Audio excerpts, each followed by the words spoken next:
yaktı beni odlara pervane kimi. Bəs değil mi bu kadar kalbimi üzdün meleğim?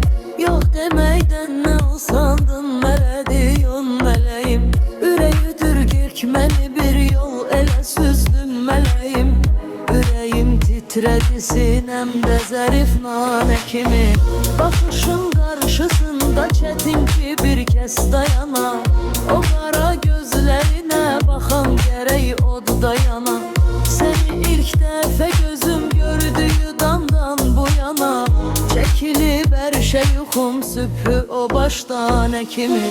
Çıkarıp canımı tenne yüzün şuh yerişin.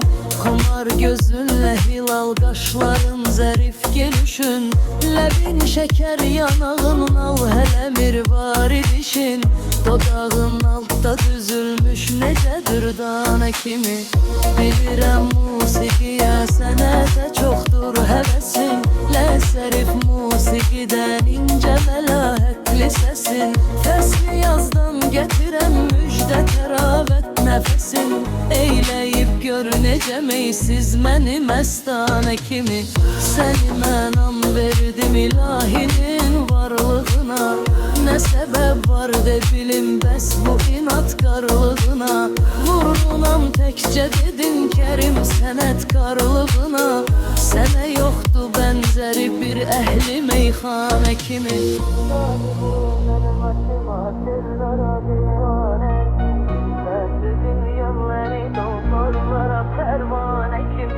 Hasretini yaktı beni yollara pervane kimi. Hasretini yaktı beni yollara pervane kimi. Lar izlemeti gotilere divane kimi. Lezzetin yolları dodlarlara pervane kimi.